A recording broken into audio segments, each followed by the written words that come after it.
So this lecture is about the introduction to mycology.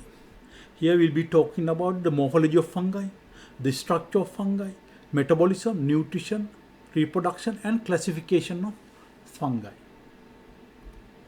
First we'll talk about the morphology of fungi.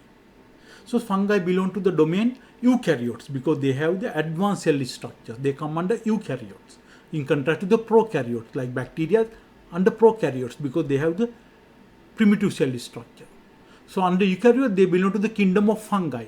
Right? There are other two kingdoms under eukaryotes, right? Kingdom of protists, they are protozoa, kingdom of animals.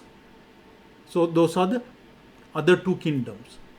So the fungi can be one of the three morphologic forms. Yeast are single cell that reproduce by budding, right? The molds are the filamentous forms, right? Filament also known as hyphae. One filament is one hypha. The filaments mean hyphae, right? So these filamentous form or hyphae, they can be septate, meaning if they have cross walls, right? So there are separate cells with a nuclei in each cell. So there are separate cross walls, right? Then if they have cross walls, we call them septate hyphae. If there are no the cross walls, they are aseptate hyphae. Those aseptate hyphae, the nuclei are dispersed everywhere. So we call them multinucleate or coenocytic. Right?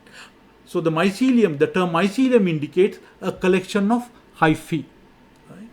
Then also some fungi can be dimorphic. Dimorphic means actually they are thermally dimorphic. At one temperature, they have one morphology. At another temperature, they have a different morphology. So thermally dimorphic fungi are usually they are yeast at 37 centigrade. That is at body temperature, they are yeast. But if they grow at root temperature, that is incubation. That is the temperature that we use to culture them artificially, right? Room temperature, that is about 25 centigrade temperature. They are molds. They form filaments at room temperature. So that is thermal dimorphism because the temperature determines the morphology, right? At 37, they can be yeast, and at room temperature, which is around 25, they are molds, right? Actually, some fungi such as Coccidioides immitis, right? They form spherules at 37. Spherules are rounded structures filled with endospores. So those are spherules. Coccidioides immitis forms spherules at 37 and they form molds at room temperature. That's why we say dimorphic fungi, they are yeast or spherules at 37, but they are molds at room temperature. So you can see these pictures, right? The yeast cell, you can see the bud formation, budding. Then this is septate type. You can see the cross walls separating cells, right? Each cell has a separate nucleus, right? So they are septate type. This is aseptate type. You can see the nuclei dispersed everywhere. So they look like multinucleate. That's why we call them multinucleate or coenocytic. This is thermal dimorphism, right? So at 37 centigrade, that is at body temperature. So when they cause infection, this is the form you see inside the body. Yeast or spherules in the case of Coccidioides immitis, right? But at room temperature, they are hypha. That means when you culture them when you incubate them at room temperature to grow them artificially, they form hyphae, right? So that is dimorphism. So when we talk about the fungal structure, right? So like all the other cells, they have a cell wall, then they have a plasma membrane. So when we talk about the cell wall, the major component of cell wall is chitin. Chitin is a polymer of N-acetyl D-glucosamine joined by beta-1,4 linkages, right? In addition, it has other cell wall polysaccharides. For example, glucans. As the name indicates, glucans are polymers of glucose. There are two types of glucan, beta-1,3 glucan and beta-1,6 glucans. So if you remember, when we talk about the antifungal agents, you will understand. So there is a class of antifungal agents known as echinocandins. They work by inhibiting synthesis of beta-1,3 glucans, right? Because these glucans are specific for fungi, so we can use in the treatment of fungal infections, right? Mannans, polymers of mannose. Galactans, polymers of galactose. So that is about the cell wall. Then when you talk about the plasma membrane, like all the other cytoplasmic membranes, the fungal cytoplasmic membrane is a lipoprotein bilayer, right? But like it's being a eukaryote, it has sterol in the cytoplasmic membrane. Humans, so we have cholesterol, but the fungi specifically they have ergosterol. Ergosterol is characteristic for fungi. So that's why we can use ergosterol synthesis inhibitors in the treatment of fungal infections, because ergosterol is present only in fungi, right? For example, L-ilamines, that is turbinafide, right? The L-ilamines inhibit ergosterol synthesis. A-shoal antifungals, they also inhibit ergosterol synthesis, right? And also even the polyene antifungal, that is amphotericin B, nystatin, right? They bind to ergosterol and make the holes in the cytoplasmic membrane. So that is how, so we can use those medications because they are specific for fungi. They won't affect the other eukaryotic cell membranes, right? Only fungi. Then also they have microtubules, right? So microtubule is important for spindle formation during mitosis and meiosis, right? If you remember, you will see there is a class of a type of antifungal agent known as griseofulvin. Griseofulvin is used to treat dermatophyte infections. So they work on the microtubule. They disrupt the microtubule structure of the fungi, right? That is how the mechanism of action of griseofulvin, right? So when we talk about the nutrition of fungi, they are heterotrophs. They are not autotrophs, they are heterotrophs. That means they obtain the carbon and other nutrients from the external sources. They don't synthesize, they are heterotrophs, right? Then they obtain the nutrition from the outside sources. What do? They release hydrolytic enzymes to the immediate environment and digest the contents in the immediate environment and absorb them, right? Absorb them after digestion. That's why we call them absorptive nutrition. So the fungi, the nutrition method for the fungi is absorptive nutrition, right? Release hydrolytic enzymes, digest the contents immediately in the immediate environment and absorb them, right? Then fungi also can be categorized depending on the source of nutrients, right?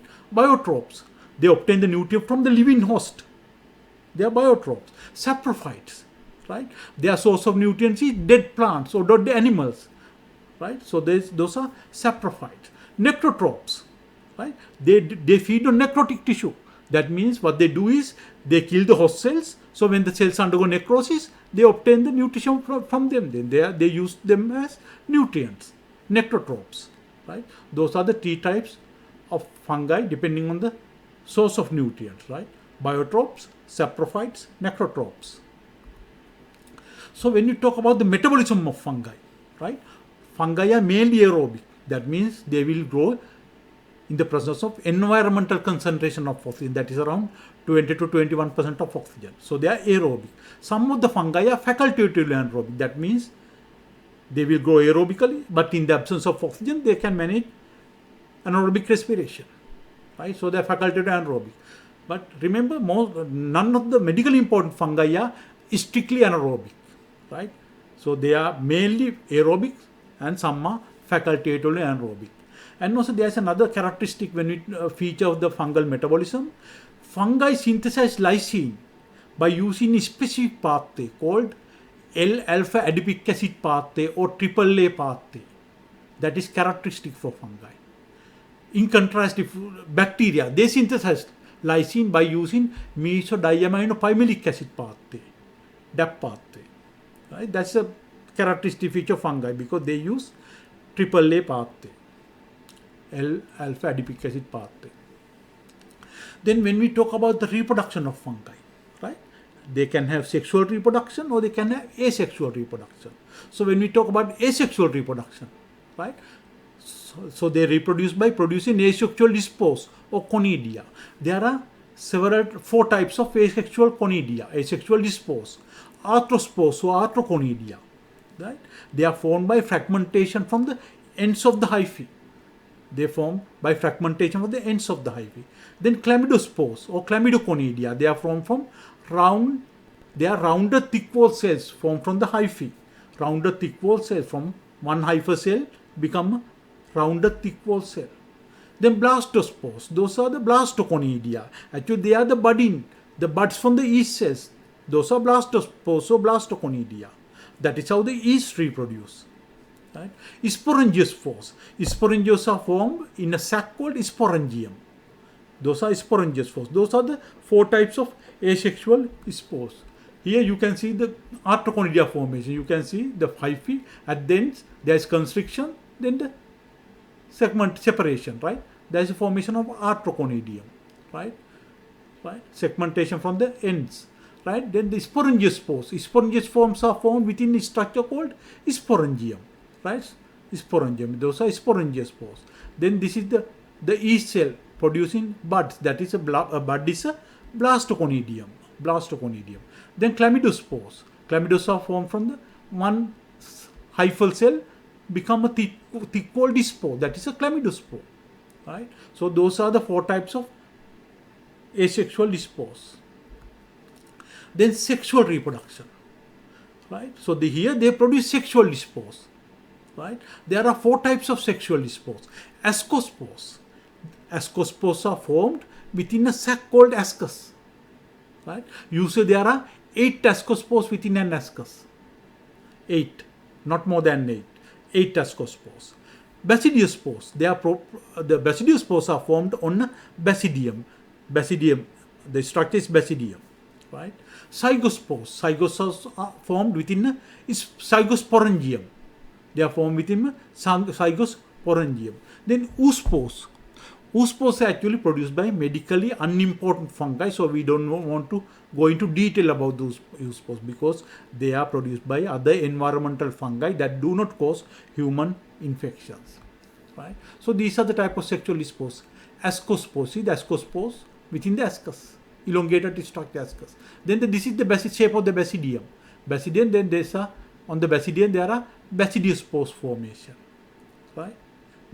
Then zygospore. This is the zygosporangium. Zygosporangium. Within that are zygospores. So there is a female cell, that the negative mating type, and the male cell positive mating type, right? So there is mating occurs producing zygosporangium that has zygospores, right? Thick-walled spores. Then depending on the type of sexual spores, the fungi are classified. So fungi are classified into 4 groups based on their sexual reproduction, right? So zygomycetes means if they produce zygospores. Actually zygospores are motile, right? So if they produce zygospores, they are zygomycetes. They are asexual spores or sporangious spores. They have aseptate hyphae. For example, Rhizopus and Muco, right? They have aseptate hyphae. Then ascomycetes. They are sexual spores are ascospores, right? They are asexual spores are conidia, right? They have septate hyphae. Basidiomycetes. They are sexual spores are basidiospores. Asexual spores are conidia, and they also have septate hyphae.